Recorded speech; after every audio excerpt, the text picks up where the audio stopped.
Iya, baik. Tadi waktu santri baca Al-Quran ke sini berdiri, di luar santri putri pada berdiri mengintip. Pas Ustadz Nasfi ceramah di sini, nggak ada yang bergerak. Ya, saya tersinggung ini. Ya, apa karena saya kalah ganteng atau karena saya kalah muda? Ya. Baik. Bismillahirrahmanirrahim. Bapak-bapak, ibu-ibu, orang tua kami, serta hadirin hadirat yang tidak dapat kami sebutkan satu persatu. Karena kalau bapak-bapak saya sebut satu persatu, ada yang terlupa, biasanya bapak-bapak cuek aja. Cepat maklum. Tapi kalau ibu-ibu saya sebut satu persatu, ada yang saya sebut, ada yang tidak saya sebut, panjang urusan itu, Pak. Ya, nah, panjang urusan itu. Ya Bu ya. Ya, jadi saya nggak usah sebut satu persatu Bu ya. Ntar kalau saya sebut ibu-ibu satu, nanti ada pula yang nyahutkan, tetangga aku belum Pak. Panjang jadinya kan. Nah, ya. Assalamualaikum warahmatullahi wabarakatuh. Alhamdulillahirabbil alamin. Salatu wassalamu ala Rasulillahil karim wa ala alihi wa sahbihi ajma'in. La haula wa la quwwata illa billahil aliyil azim. Wa ba'd. Sebelum saya naik tadi Pak, sebenarnya saya tenang-tenang saja perasaannya. Tapi begitu mau naik, dibisikin oleh Ustadz Lukman. Ustadz, waktunya 30 menit. Galau saya. Materi saya ini 1,5 jam Bu. Tiba-tiba mau disingkat 30 menit. Ya, wah ini saya kerja keras ini. Yang mana saya harus ambil ini? Ya kan? Yang kedua khawatir kalau acara ceramah saya rencananya 1,5 jam, saya sampaikan 30 menit, panitia tidak mengerti, dipotong pula amplop saya. Ya, jadi ini saya sampaikan dari sekarangnya bahwa ini permintaan Ustadz Lukman ini, bahwa ini 30 menit saja. Jadi tolong panitia jangan salah paham lah. Ya.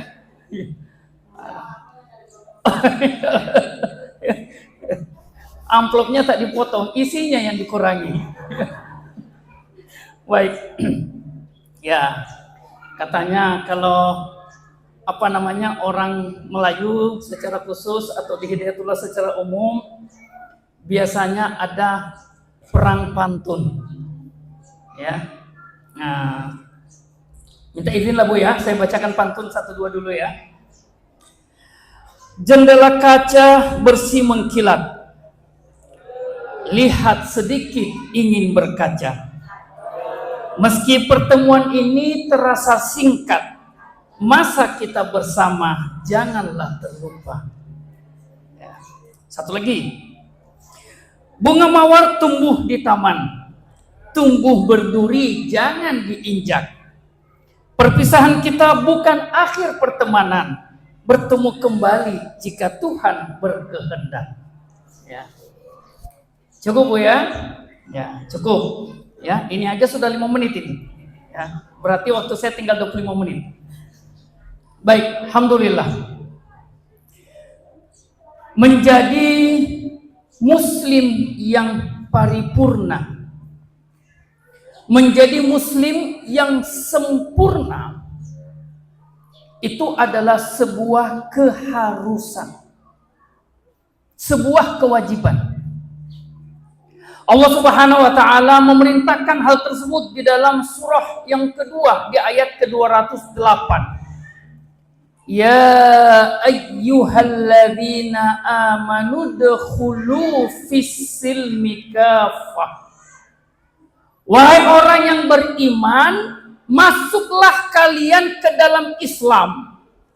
Berislamlah kalian itu dengan kafah, dengan sempurna, dengan utuh. Jangan setengah-setengah. Karena Islam ini diturunkan oleh Allah tidak dengan cara setengah-setengah. Wabil haqqi anzalnahu wabil haqqi nazal.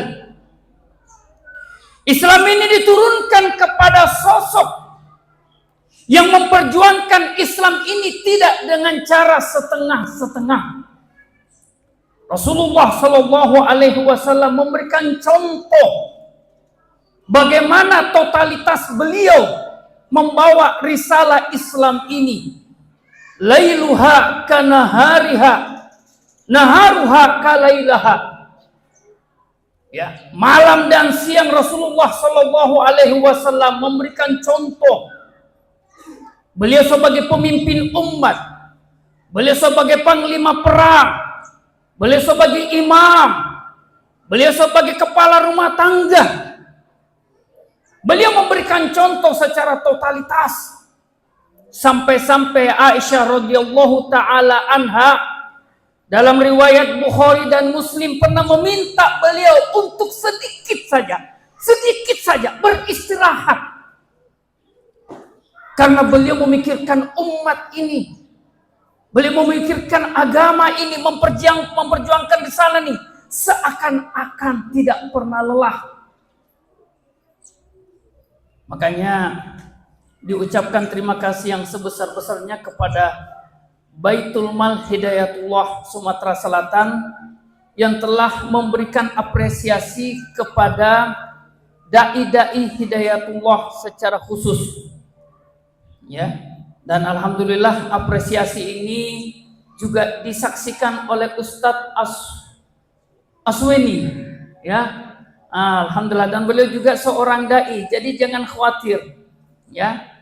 Siapa tahu ada ceperan-ceperan dari DPR, Ustadz, ya. Gitu. Kamu tanya dulu santri-santri. Khawatir aku ini kalau tak tahu mereka ini. Ya, yang bisa jawab dapat hadiah dari beliau. Benar ini, ya Ustaz kan ya? Ya kan Ustaz ya? Hadiahnya naik haji bila mampu. Waduh, kalau itu aku juga bisa Ustaz. Ya, beliau ini anggota DPR RI. Saya mau tanya dulu, cepat angkat tangan. DPR itu apa kepanjangannya? Ya, Dewan Perwakilan Rakyat. Benar dia Ustaz. Benar ya. Jadi gimana nih Ustaz? Oh, ada hadiahnya ya? Nah hadiah warna merah atau biru?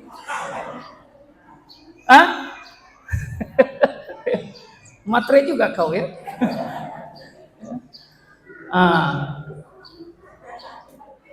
Jadi Islam ini diturunkan, diperjuangkan dengan totalitas dari Rasulullah Shallallahu Alaihi Wasallam, yang itu membuat kita sebagai umatnya harus merasa malu, harus merasa sungkan, harus merasa berat. Betulkah kita ini umatnya? Betulkah kita ini pengikutnya? Betulkah kita ini memperjuangkan atau meneruskan perjuangan beliau? Makanya Allah Subhanahu wa taala mengingatkan di dalam surah yang ke-22 di ayat yang ke-78. Surah 22, santri putri, surah apa itu? Al-Hajj. Kalau santri putri biar aku yang ngasih hadiah Ustaz. Ya. Kalau santri putra Ustaz, kalau santri putri biar aku lah yang ngasih ya. Ya. Ya. Hadiahnya naik haji bagi yang mampu. Ya. Surah Al-Hajj ayat 78. Wajahidu fillahi haqqa jihadi. Berjihadlah di jalan Allah, berjuanglah di jalan Allah dengan sebenar-benarnya jihad. Kata-kata haqqa itu dalam bahasa Arab artinya inti dari sesuatu, yang kalau inti ini tidak ada maka sesuatu itu akan hilang namanya. Ruh kita ini disebut hakun, karena ketika ruh ini hilang dari tubuh kita, maka kita tidak lagi bernama manusia, tapi kita berganti menjadi jasad. Ya. Otak kita disebut hakun. Karena ketika otak kita, akal kita ada di kepala atau ada dalam diri kita, maka kita disebut dengan manusia yang utuh. Yang ketika akal kita ini tidak ada, otak kita tidak bekerja, maka diri kita sebagai manusia itu hilang kesempurnaannya. Maka Allah katakan, wajahidu fillahi haqqa jihadi. Berjihadlah di jalan Allah dengan cara, dengan upaya yang dengan cara itu engkau akan disebut dengan berjihad.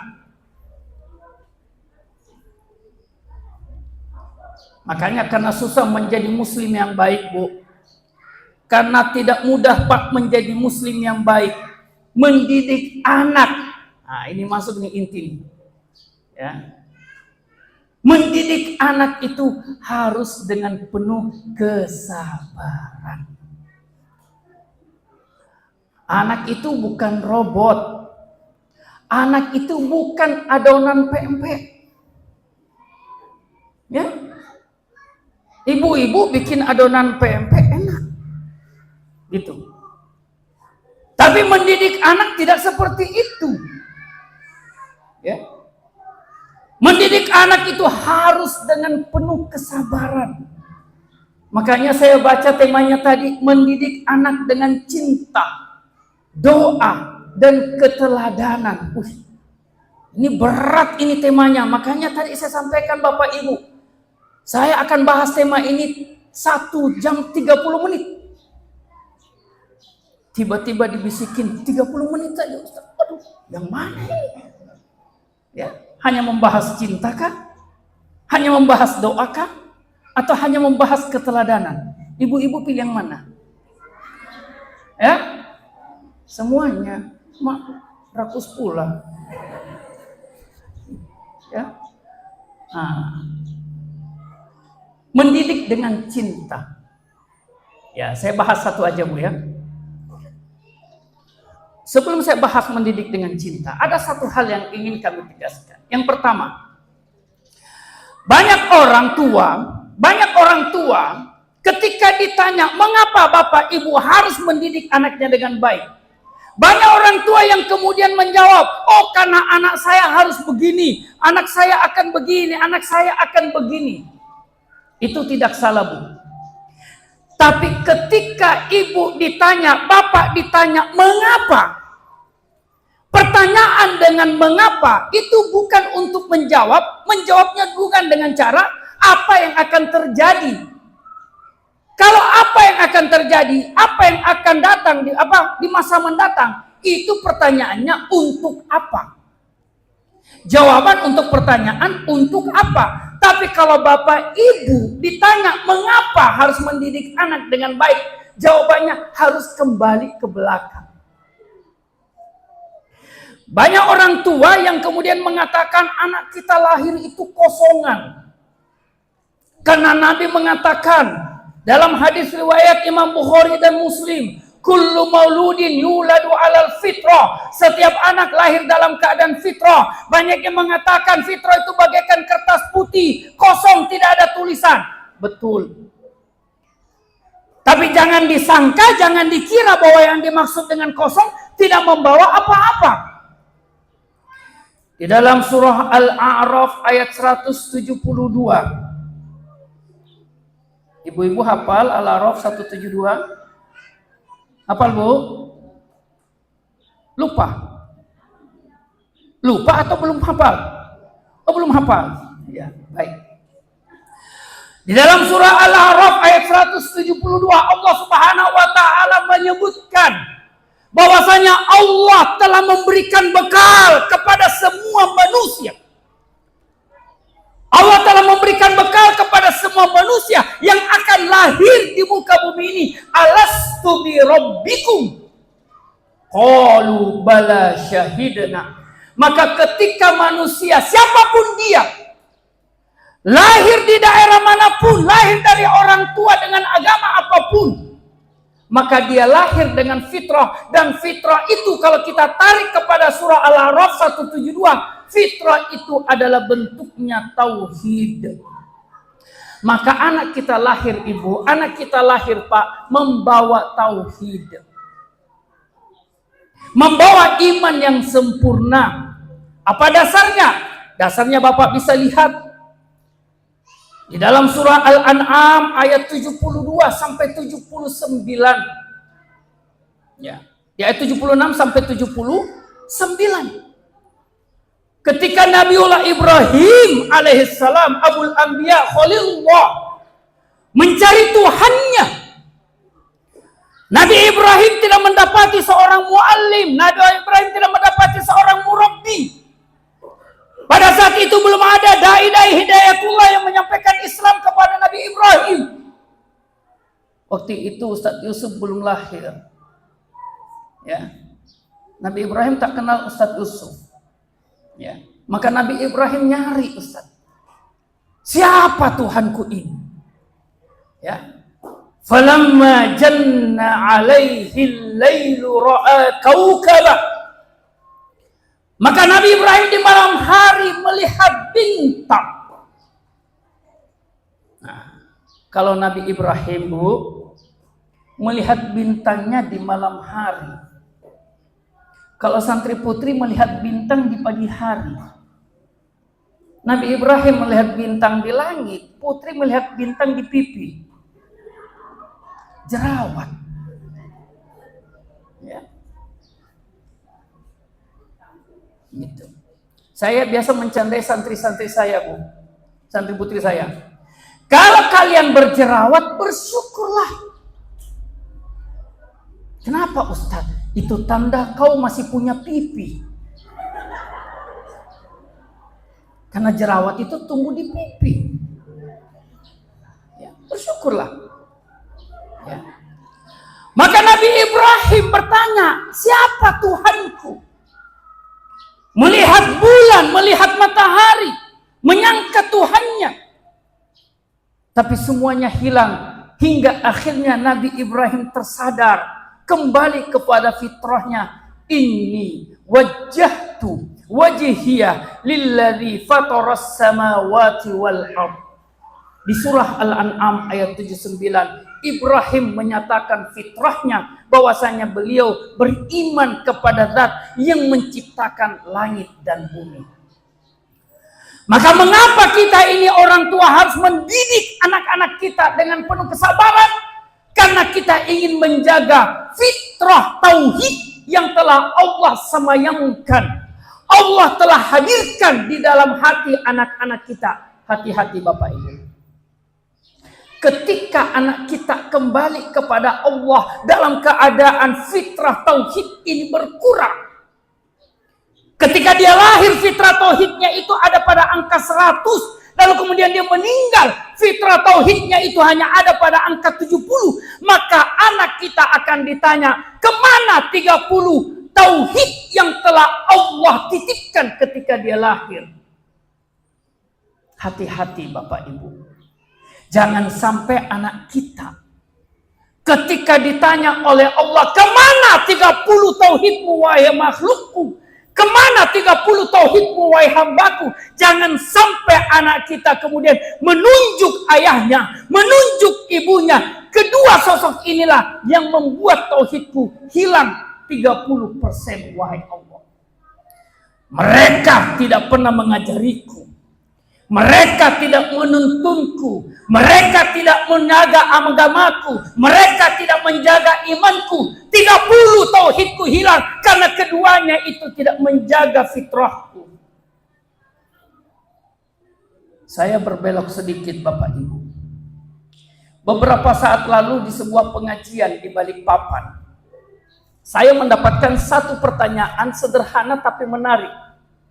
Seorang ibu-ibu, Ustadz, dia bertanya, apa hukumnya kalau ada seorang anak marah sama bapaknya? Ibu-ibu, saya izin bertanya Bu ya, saya tidak bermaksud menyinggung. Saya mau nanya, coba angkat tangannya ibu-ibu yang anaknya tidak pernah marah sama bapaknya.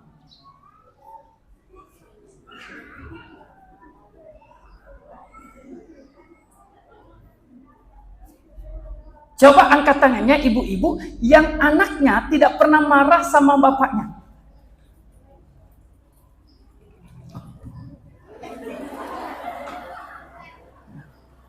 Dipoto aku ternyata.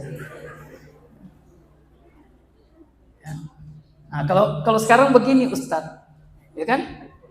Beberapa bulan lalu aku begini. Ya. Ya. Jadi saya dapat pertanyaan begitu, Ustadz, apa hukumnya jika seorang anak marah dengan bapaknya? Kira-kira Ustadz Yusuf kalau ditanya begitu apa jawabannya Ustadz? Ustadz Yusuf, apa hukumnya jika anak marah sama bapak Ustadz Yusuf? Introspeksi. Oh, Masya Allah. Iya. Saya kira Ustadz Yusuf balik bertanya, ibu nanya. Ya. Saya balik bertanya Ustadz. Ibu, marah itu aksi atau reaksi? Aksi atau reaksi Ustaz? Reaksi, berarti ada aksi yang memancing. Maka ketika ibu itu menjawab reaksi Ustaz, maka saya lanjutkan pertanyaan saya. Berarti ada aksi dari bapak yang membuat reaksi anak itu menjadi marah. Betul Ustaz. Kalau begitu apa yang dilakukan bapak? Dia ceritalah, anak saya ini Ustaz sekarang sudah dewasa, sudah menikah dan sudah punya anak. Ketika dia sudah punya anak, sudah dewasa, dia tersadar bahwa ternyata selama ini dia jauh dari masjid. Dia sadar bahwa selama ini ternyata ibadahnya kurang. Dan kemudian dia sadar bahwa ketika dia kecil, ternyata tangannya ini tidak pernah dituntun oleh bapaknya ke masjid. Maka dia marah kepada bapaknya. Dia bertanya kepada ayahnya, wahai ayah, mengapa dulu ketika aku kecil, bapak ke masjid dan aku ditinggal di rumah? Mengapa ketika dulu bapak ke masjid dan saya tidak dituntun? Anak itu protes. Ya, makanya hati-hati bapak. Jangan merasa aman, mohon maaf, jangan merasa aman. Oh, bapak sudah rajin ke masjid. Bapak sudah rajin menjaga sholat 5 waktunya berjamaah, tapi kemudian membiarkan anaknya, baik putra ataupun putri, waktu sholat berlalu, sementara bapak belum mengingatkan mereka untuk menghadap Tuhannya. Di situ pertaruhan fitrah anak kita.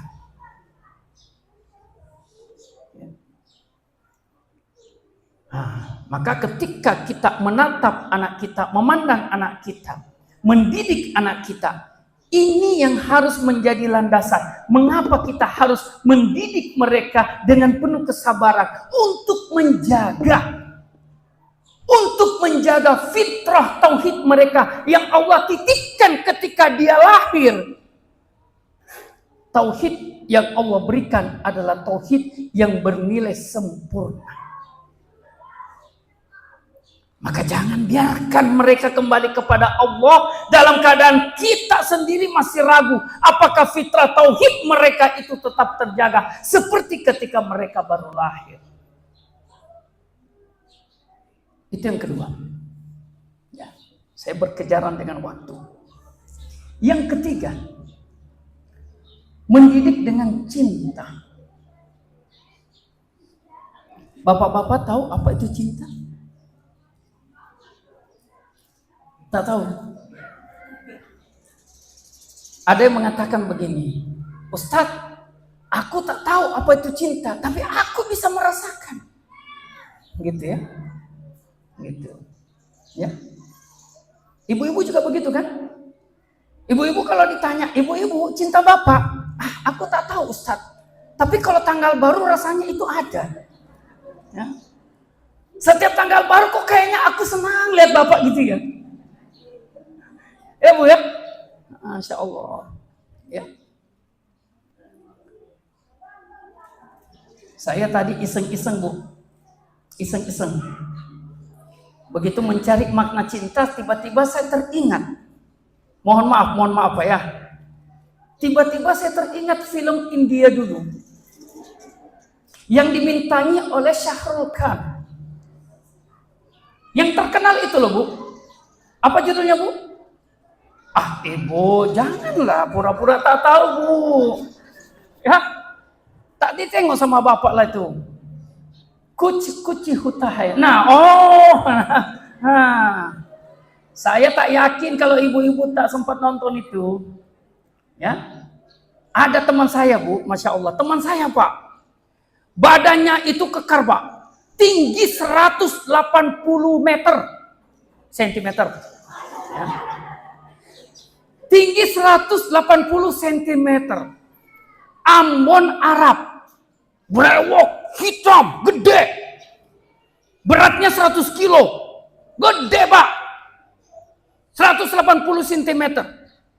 Nonton Kuci Hutahe itu 14 kali, dan setiap kali nonton pasti nangis.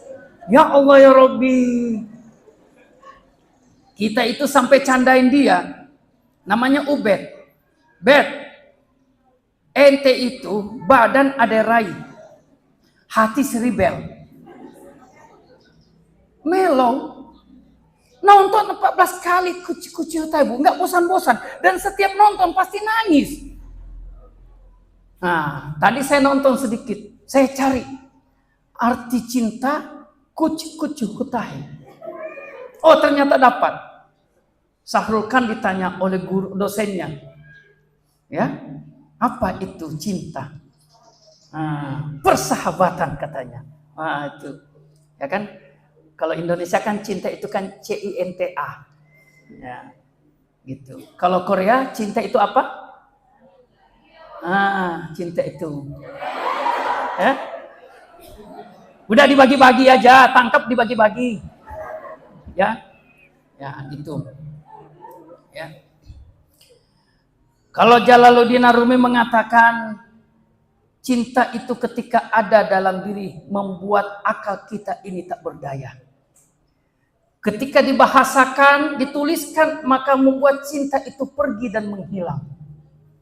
Maka cinta itu hanya bisa dirasakan. Tapi saya buka kamus besar bahasa Indonesia, apa itu cinta? Ternyata luar biasa makna cinta, Pak. Cinta itu bukan sekedar senang, cinta itu bukan sekedar sayang, cinta itu bukan sekedar suka, cinta itu juga ada rasa khawatir, cinta itu juga ada rasa takut, cinta itu ada rasa risau, cinta itu ada rasa kengerian. Maka ketika kita mendidik anak dengan cinta, ada rasa yang ingin, rasa senang sekali terhadap anak kita, tapi di sisi lain ada rasa kerisauan di balik rasa senang kita terhadap anak tersebut. Masya Allah, tadi Ustaz Lukman mengatakan anak-anak zaman dulu dengan anak-anak zaman sekarang itu berbeda. Ya, kalau beliau mengatakan anak-anak dulu itu sekarang sudah tua-tua.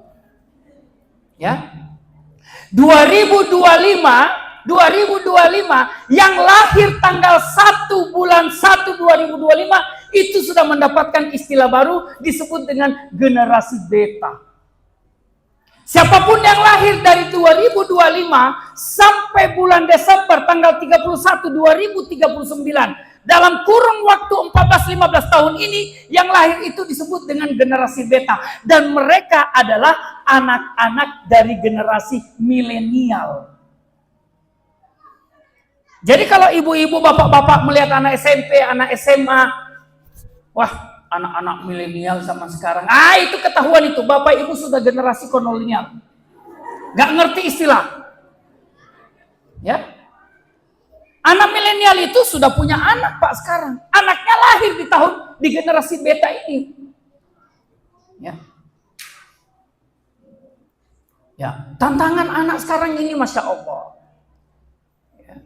Tapi satu kata kuncinya yang tidak akan berubah, bahwa semua anak kita, apakah dia milenial, apakah dia Gen Z, apakah dia generasi Alpha, apakah dia generasi Beta, mau disebut dengan istilah generasi strawberry, mau disebut dengan istilah generasi semangka dan lain sebagainya, apapun istilahnya, semua anak kita, laki ataupun perempuan, ketika kita didik dengan cinta.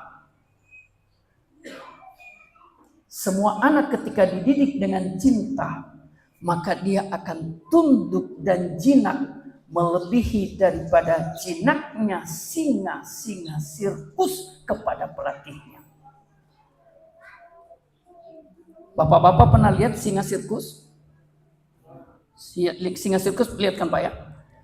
Mau apapun namanya Pak singa, namanya singa Pak, tetap aja Pak. Ya, tetap aja. Gitu. Singa ya singa. Yang kalau dia ketawa, giginya kelihatan, kita pun takut Pak. Biar juga dia iklan Pepsodent atau iklan apa, tetap saja Pak tajam. Ya. Kukunya tajam.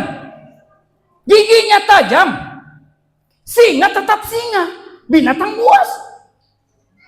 Gitu. Tapi ketika dia dididik, dilatih dengan cinta oleh pelatihnya, dia tunduk Bu. Disuruh loncat, dia loncat. Ya kan? Disuruh melompat, dia melompat. Disuruh berjalan, dia berjalan. Apapun dikatakan pelatihnya, tunduk, itu singa. Maka ketika anak kita misalnya melawan, ketika anak kita minta, dia menolak, jangan kita sebagai orang tua langsung memberikan vonis kepada anak. Ya, misalnya siapa? Siapa nama anak kita yang disuruh? Yusuf lah misalnya. Kata Ustadz Yusuf, aku pula katanya. Ya, terpaksa Ustadz Yusuf karena Fikri menghilang. Tadi aku cari-cari Fikri, tak muncul dia. Dia sudah ngomong tadi, Ustadz, kalau Ustadz ceramah aku menghilang katanya. Ya, kalau Ustadz ceramah aku bagian keamanan. Nanti ketika konsumsi keluar, baru dia konsumsi lagi. Gitu. Fikri begitu memang dia. Misalnya kita nyuruh anak kita, Yusuf, tolong ambilkan pakaian mama di tukang jahit. Capek lah aku Mak. Baru pulang aku sekolah. Nantilah. Sekarang lah Suf. Mama mau pergi pengajian. Tak ada baju mama ini. Tak ada baju mama. Yang di lemari itu apa Mak? Nah, kan ibu-ibu begitu kan Pak? Ibu-ibu itu kan begitu ya. Gitu. Ketika ibu-ibu bilang tak ada baju, itu beda dengan bapak-bapak kalau mereka ngomong tak ada baju. Nah ini yang bagian anak santri-santri ya. Kalau kalian nanti menikah, ini satu kalimat, jangan kalian percayai. Kalau istri kalian nanti mengatakan, Pak nggak ada baju, jangan percaya. Ya. Jangan percaya itu. Itu pertanda bahwa baju-baju yang ada di lemari sudah dipakai semua.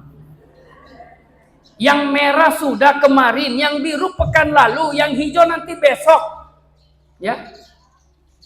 Akhirnya Yusuf membantah. Marah emaknya kan. Dasar kau ya. Gitu. Keluar medannya. Gitu.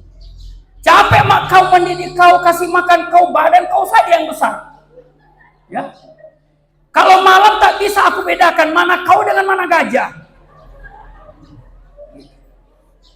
Divonis sudah anaknya kan.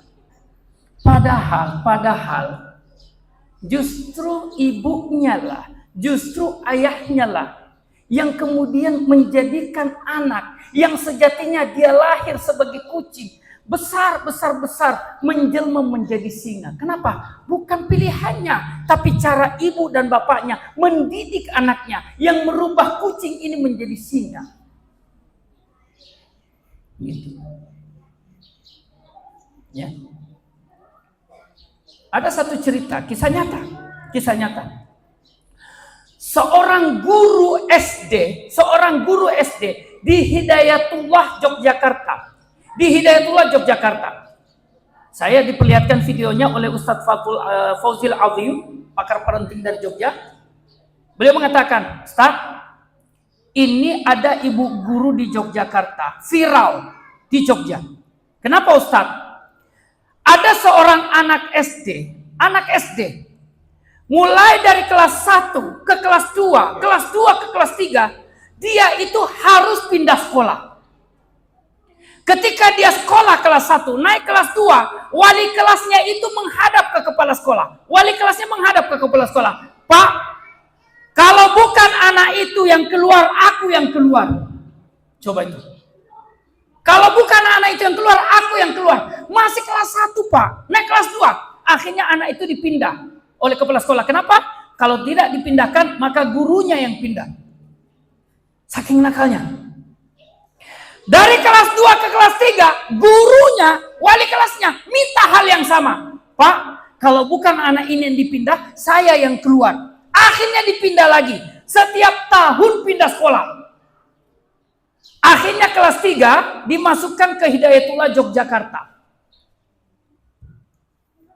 Naik kelas 4 berubah. Gurunya tidak minta pindah. Anaknya pun berubah. Sampai akhirnya guru ini ditanya.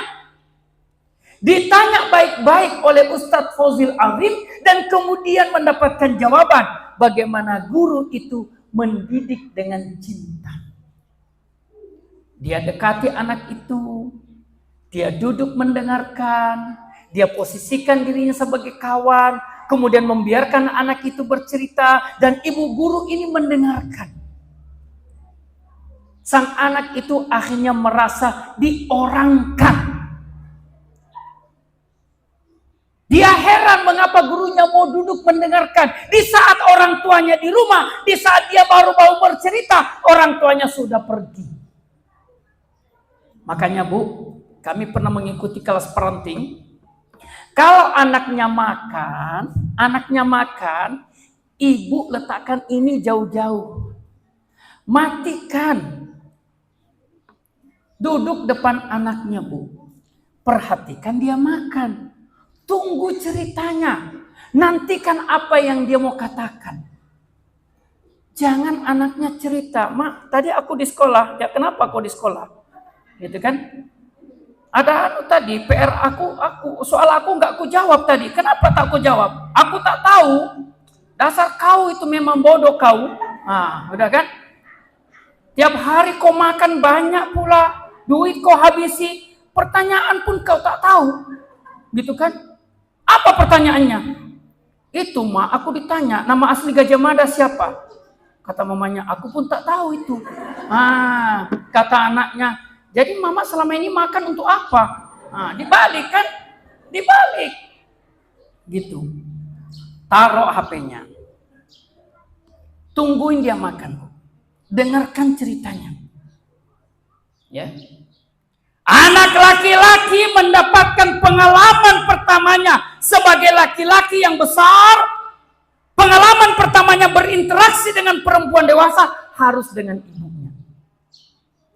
Anak perempuan ketika beranjak besar, pengalaman pertamanya berinteraksi dengan laki-laki dewasa harus dengan ayahnya. Maka ada ungkapan di kalangan psikolog itu bahwa pacar pertama laki-laki itu adalah ibunya dan pacar pertama anak perempuan itu adalah ayahnya. Saat sekarang ini Bu, hati-hati Pak. Hati-hati Bu.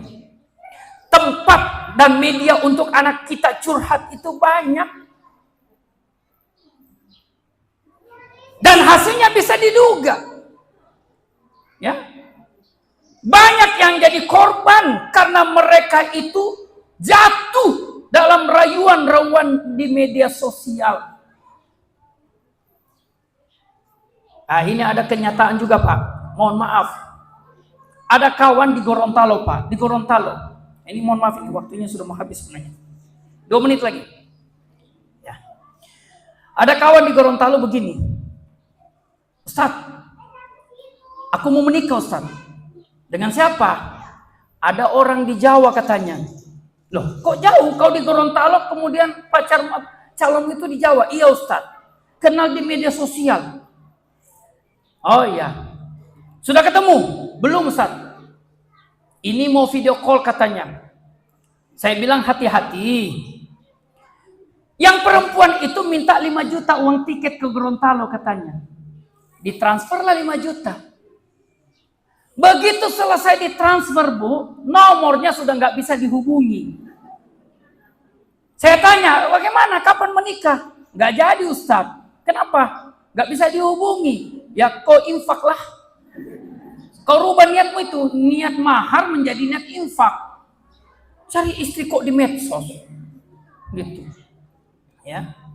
Hati-hati Bapak Ibu. Ya. Banyak serigala-serigala berbulu domba di media-media sosial yang memang sudah menanti-nanti anak gadis kita, anak laki-laki kita curhat karena tidak menemukan tempat curhat di rumah. Ya. Ingin bercerita dengan bapaknya, bapaknya selalu sibuk. Ingin bercerita dengan ibunya, ibunya juga merasa sibuk. Sehingga anak itu tidak merasakan cinta. Ya. Dia pulang ke rumah karena lapar. Selesai makan dia pergi. Dia pulang ke rumah karena tak punya uang. Begitu punya uang dia pergi. Dia pulang ke rumah karena ngantuk. Begitu hilang ngantuknya dia pergi. Ya. Yang ada di kepalanya adalah bagaimana teman-temannya. Nah, Bapak Ibu sekalian berbahagia, ya. Waktu bersabarlah Bapak Ibu dalam mendidik anak-anak kita. Ya.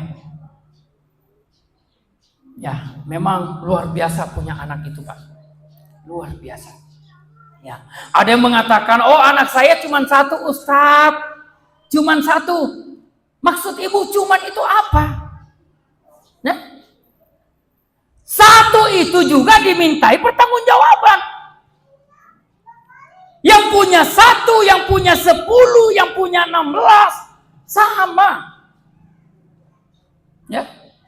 Kullukum ra'in wa kullukum mas'ulun an ra'iyati. Punya satu anak, dia mati akan ditanya juga. Punya 10 anak, mereka mati juga akan ditanya. Nah, cuman saya belok sedikit Bapak Ibu, ya, terutama bagi Bapak Ibu yang anaknya cuma satu. Hati-hati. Ada hadis Nabi SAW an Abi Sa'id Al-Khudri radhiyallahu taala anhu, dari sahabat Abu Sa'id Al-Khudri, Nabi SAW mengatakan, siapa yang ditinggal mati oleh 3 anaknya, siapa yang ditinggal mati oleh 3 anaknya, maka anaknya itu akan menjadi hijab baginya dari api neraka. Berapa anak, Bu? Berapa anak, Pak? 3. Ibu ada yang anaknya cuma 2? Bikin lagi, Bu. Pulang dari sini panggil bapaknya. Pak, ingat hadisnya tadi. 3. Ya. Tapi jangan khawatirlah. Seorang sahabat wanita bertanya, bagaimana kalau cuma punya 2 ya Rasul, dan dua-duanya itu meninggalkan saya? Kata Rasul sallallahu alaihi wasallam, siapa yang meninggal anaknya, siapa yang punya 2 anak dan 2 anaknya itu meninggal, selama anaknya itu 2 belum meninggal dalam keadaan belum balik, maka kedua anaknya yang meninggal itu akan menjadi hijab bagi orang tuanya di neraka. Tapi jangan diracun, Pak. Ya. Begitu tengok anaknya sudah umur 13 tahun kan, waduh, bahaya anak laki aku ini, tahun depan balik dia. Tak kena hadisnya aku nih. Ya kan? Jangan, Pak. Ya. Alhamdulillah. Intinya ya, tadi dikatakan innama amwalukum wa auladukum fitnah, kata MC kita. Anak itu ujian. Anak itu ujian. Dan ujian itu hanya memberikan 2 opsi. Lulus atau gagal. Lulus atau gagal. Maka barang siapa yang berhasil mendidik anaknya dengan cinta, dengan kesabaran, dengan keteladanan, insya Allah itu adalah satu isyarat untuk kita akan mendapatkan nilai kelulusan dari Allah Subhanahu wa ta'ala. Barangkali demikian apa yang dapat kami sampaikan. Mohon maaf apabila ada kata-kata yang kurang berkenan di hati.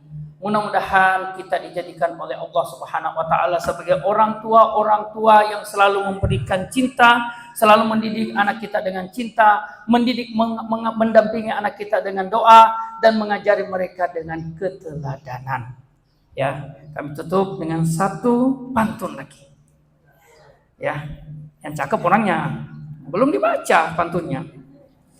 Pepek Palembang nikmat rasanya, dimakan langsung pakai kuah cuka. Tak akan berkah masa kita bersama jika ridha Allah tak mengiringinya. Wallahul muwaffiq ila aqwamit thoriq. Mohon maaf. Assalamualaikum warahmatullahi wabarakatuh.